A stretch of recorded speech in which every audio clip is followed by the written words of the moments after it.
هغه تجاران او کاروباریان خلک چې دروغ وایي او دوکې کوي. دا حضرت معاذ بن جبل او عبدالله بن عمر رضی الله عنهما څخه روایت دی چې شیطان خپل زوی زلمبور ته وایي خپل لښکر یوسه د بازار خاوندانو ته، یعنی په بازار کې معامله کوونکو ته. نو دوی ته ښایسته کړه درواغ، قسم اخیستل، د خلکو خطا ایستل، چم او خیانت او د لومړني راتلونکي او وروستني وتونکي سره ملګری شه. کتاب احیاء علوم الدین.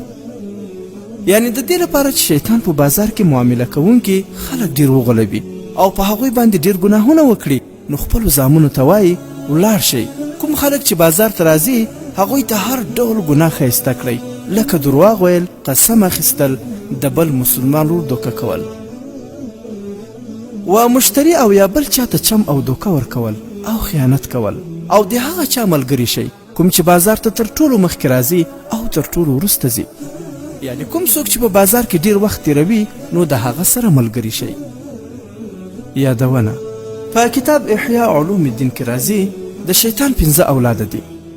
دا 15 اولاد هر یو ځان ته وظیفه لري. په هغو کې د یو نوم زلمبور دی. د زلمبور وظیفه دا ده چې په بازار کې خلک خطا باسي او خلکو ته د ګناه د کولو وسوسه ورچوي او ګناه ورته ښایسته کړي. ګران ورونو، په نن زمانه کې تجاران یا کاروباریان خلک اکثریت یا بعضې دا یو عادت لري چې کله یو داسې خریدار کس ورته راشي چې هغه لږ ساده غوندې وي او یا کوم کلیوال غریب ناخبره سړی وي، بیا نو کاروباري سړی دا سوچ کوي چې هسې یې خطا باسه دغه دې موقع ده. نو بیا په قسمونو او دوکې سره د کمزورې کمپنۍ دوهم نمبر شی د اصلي کمپنۍ په قیمت پر خرڅوي او خپلې پیسې هم پوره ترې اخلي. هغه خوار چې کور ته ولاړ شي نو وروسته خبر شي چې دا تجار یا دوکاندار خطا ایستلی یم. نو اوله خیره یې دا وي چې اخ ظالمه، خدای دې خانه خرابه کړه، څنګه دې خطا ایستلم؟ تا قسم خوره خو قسمونه راته اخیستل چې زه سم د ایمانداري سودا در سره کوم، نو بیا دې ولې دوکه کړم؟ او چې کله بیا یو سپینګیره یا کوم غریب سړی خطا باسي نو هغه بیا بیخي د زړه له درده ښېراوې ډېرې ورته کوي، ځکه د هغوی خوارانو خو نور څه په وسه نه وي ورسره پوره، او د داسې خوارانو آزار هم ورپسې شي ځکه هغوی دا پیسې په ډېرې خوارۍ او مشکل سره ګټلې وي. وایي د خوار ده یا ژړا ده یا ښېرا ده. افسوس، هغه بدبخته دوکاندار خو په دې خوشحاله شو چې نن مې ګټه زیاته وکړه، خو په دې څه خبر وي چې زه ژوندی یم د دې خوارانو ښېرا او د زړه درد به راپسې وي، او خپل په حلاله روزي مې حرامه ګټه کړه. او دغسې تجاران یا کاروباریان خلک بیا د زړه په خواشینۍ، ډپریشن او نورو غمونو اخته وي او پریشانه خفه وي، له ژونده یې بیخي زړه موړ وي. ښه جایدادونه لري، په کروڑونو پیسې لري، خو بیا یې هم زړه داسې غمجن وي چې هیڅ سکون نه لري، او داسې وي لکه د ټولې دنیا انسانان چې د ده څخه مرور وي. د خواشینۍ خبره خو دا ده چې نن سبا مور و پلار د خپل زوی څخه دا پوښتنه هم نه کوي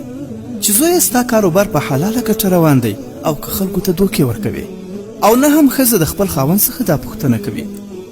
دلته ټول په ډېرې ګټې خوشحاله دي، په حرام و حلال څوک سر نه ګرځوي. راځئ چې په دې اړه نبي علیه الصلاة والسلام مبارک څه فرمایي. په یو حدیث شریف کې راغلی دی، نبي علیه الصلاة والسلام فرمایي څوک چې داسې کوم شی پر چا وپلوري چې عیب او خرابې پکې وي او سوداګر اخیستونکي ته دغه عیب ښکاره نه کړي، نو دغه ډول انسان به تل د الله جل جلاله په غضب اخته وي. او په یو روایت کې راغلی دی چې پر هغه به تل د الله جل جلاله فرشتې لعنت وایي. اوس پوښتنه دا ده، بعضې داسې کاروباریان خلک شته چې خریداران خطا باسي، دروغ ورته وایي او دوکه ورکوي، مال خو یې حرام شو، خو دا سړی صدقې هم کوي. آیا دا صدقې کومه فایده ورته کوي؟ جواب: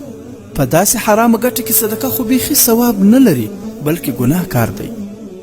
حضرت ابو هریره رضی الله تعالی عنه روایت کوي چې نبی علیه الصلاة والسلام مبارک وفرمایل څوک چې حرام مال ترلاسه کړي او بیا یې صدقه کړي، د ده لپاره په دې صدقه کې هیڅ اجر و ثواب نشته، البته ګناهګار دی. کتاب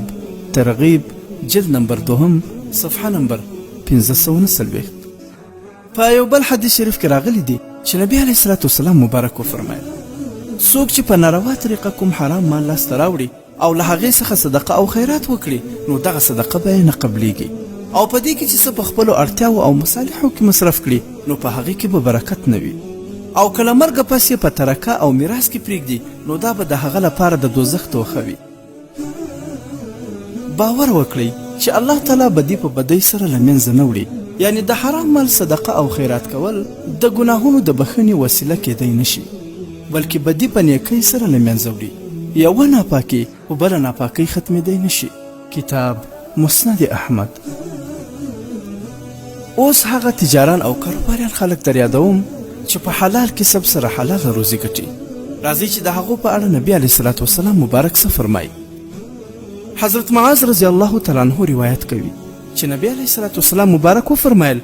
ډیر پاک کسب د هغه تاجر دی چې کله خبرې کوي نو دروغ نه وایي او چې کله کوم امانت ورسره وي نو پکې خیانت نه کوي او چې کله وعده وکړي نو بې وعدې کیږي نه کله چې کوم شی اخلي د هغه بې ځایه بد نه وایي او کله چې کوم شی خرڅوي د هغه بې ځایه صفت نه کوي کله چې په ده باندې د چا حق وي نو په ورکړه کې یې سستي نه کوي او کله چې د ده په چا حق وي په غوښتنه کې یې سختي نه کوي کتاب کنز العمال اول جلد او په یو بل حدیث شریف کې راځي حضرت انس رضی الله تعالی عنه روایت کوي چې نبی علیه الصلاة والسلام مبارک وویل صادق تاجر به د قیامت په ورځ د عرش تر سوري لاندې وي کتاب کنز العمال ګرانو مسلمانانو ورونو زموږ د نننۍ ورځې موضوع په همدې ځای پای ته رسیږي انشاءالله په همدې موضوع باندې به وروسته بله ویډیو هم در سره شریکه کړو د حکایات مصنوي شریف فیسبوک پاڼې لخوا وړاندې کیږي